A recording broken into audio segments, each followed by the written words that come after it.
there, it's Julie. I'm back again, your easy peasy interior decorator from redoyourroomonline.com. And I'm back today to share with you a small space decorating tip. I know that not all of us have the luxury of living in a huge house or a huge apartment, especially if you're in the city. It's just so small. Sometimes you live in a closet. I mean, you have to really make every inch of your room count. And so these decorating tips are for anyone who's struggling to live in a small space. I feel your pain, I've been there. Or to just try to get the most use out of every inch in your room. And so we're going to cover some small space decorating tips today. And the first decorating tip that I have for you is you want to buy right size furniture for your room. So this is kind of hard for people because they go into a store, a furniture store, and they see something pretty, it's on sale, they love it, and they get home, it's way too big for the space. You can't even move around it. It's a nightmare if you can even get it up the stairs to get it into your apartment. And so I say always get right size furniture for your room. You want to walk around in your purse with a measuring tape. Who gives a shit if people think you're crazy when you whip that thing out and start measuring that sofa that you see that you love, or whatever it is that you want to buy and incorporate into your room. I'd rather look crazy at the furniture store than to get home, have something that won't even fit up won't even help me go up the stairs with, and I can't even get it into my house. So I'd rather look crazy at the furniture store. That's just my opinion. And so I say get right size furniture for your room. Some key pieces that you might want to have in your room is, instead of a big bulky sofa, get a love seat. Even if you get your measurements right, there's some love seats out there that can really seat 3 people instead of 2. So you have to keep in mind the measurements of something. Just because it's a love seat doesn't mean 3 people can't sit on it. Nowadays you have some that are made for small spaces. They're really deep. They're really wide. They just look smaller for some reason, but you can fit more people in them. Figure that. So that's one tip. I also say, instead of a big bulky chair, get something without arms, because it tricks the eye, and it's a chair, which is what you need, but it doesn't have arms, so it doesn't take up a lot of visual space in your room. And so that's I think one of the tips that a lot of people forget about, or don't even know about, I should say. And so along with getting the right size furniture for your room is think outside the box how you can get those pieces in your room that you need that won't take up as much space. Another tip that I have for you is hang those curtains close to the ceiling, please. Because what happens when you do that and they touch the floor, because please make them touch the floor. I hate going into people's houses, or just anyone's house or wherever you go, and you see the curtains just kind of dangling halfway through the wall and they don't touch the floor. It just makes your room look really weird. And so I say hang them close to the ceiling, have them touch the floor, and what happens is it makes your room look way taller than what it really is, which is great because a lot of places have short ceilings or average size ceilings, so you want to make your room feel taller. Sometimes it's not always about the width of a room, it can also be the height.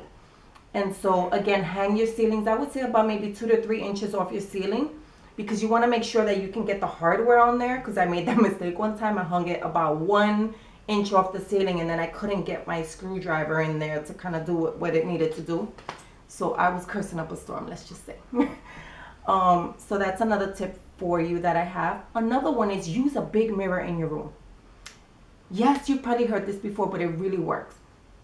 I like to kind of have them leaning up against the wall. I think it looks really nice. Like something that's really large and that'll, get a few inches off the ceiling, maybe about 5 to 6 inches off the ceiling. It's gorgeous. It's beautiful. It makes a statement in your room.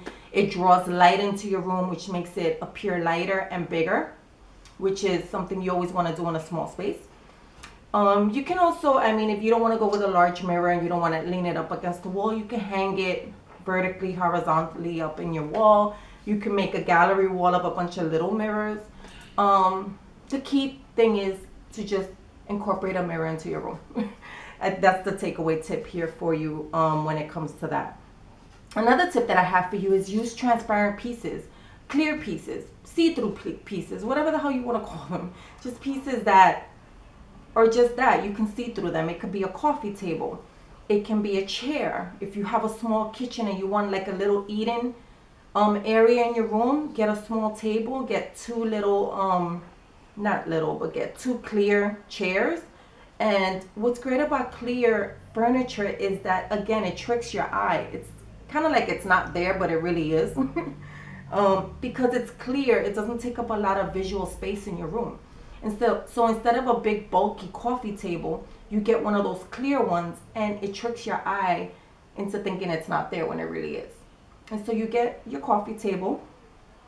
You get to maximize your space because you can use it as, of course, a coffee table. Now they come even nicer nowadays where they have storage inside. But you want to also keep in mind that you need to keep whatever's inside nice and clutter free because you can see through it. And then, so those are some of my tips for small space living. I know it's a headache, but we have to deal with what we have. And so maximize as much space as you can in your apartment, in your home, and be smart about it. Think outside the box. Before I leave, I want to leave you with one more tip that I have is you want to always use double duty pieces in your room. I almost forgot that one. That's a big one. Okay. An ottoman doesn't always have to be an ottoman. It could be a side table. It could be a coffee table, right? A sofa table doesn't always have to be a sofa table. It can double as a workstation. You can pull up a chair, put your laptop on there with a nice lamp, some flowers, and you have yourself a little workstation. You could work your little butt away. What else? A bar cart doesn't always have to be a bar cart. It can be a bar cart, and you could pull it up against a chair. Maybe you have a reading chair. You could put it there, and it could also work as a side table. So think of ways that you can use a piece in your house you can use it in more than one way. You're going to save yourself some money. You're going to save yourself some space, and you're going to be happier because who doesn't want to save money and who doesn't want to save space? And so with a small space, that's kind of like the biggest tip is to use double duty pieces because again, you don't have a lot of space to work with. So you don't want to clutter your space with a bunch of different things. You have one coffee table here, one nightstand there, a sofa table there, you have a sofa, you have a love seat, you have a chair, you have a bookcase, you have an entertainment center. Next thing you know, you won't even be able to walk in your room. And so why not use a double duty piece where you can get 2 to 3 uses out of it and eliminate some of the furniture in your room while you're at it. And so those are some of my small space decorating tips. I have more if you want to head on over to the blog and read them. I have a ton of small space decorating tips up on there. I even have a section just dedicated to small space living because I know it's a big issue for a lot of you guys that are not blessed with a lot of space in your home. The link is below this video. Head on over there, read all the free tips. If you're liking this video, give it a thumbs up, please. And if you really want to make me smile, subscribe to the YouTube channel, and the button is up here somewhere. And if you want even more free decorating tips straight into your inbox, don't forget to hop on over to the list. You're going to get a bunch of free decorating tips like I mentioned. You're also going to get my exclusive free guide on my favorite decorating tips to start transforming your room. And you really want to do that because I know that's why you're watching, right? So get your free tips. Hop on over to the list. The link is below this video. I'll try and see if I could get a button up here somehow to work. So one of the two. But I can't wait to chat with you next time. Until next time, have a great one and see you later. Take care. Bye now.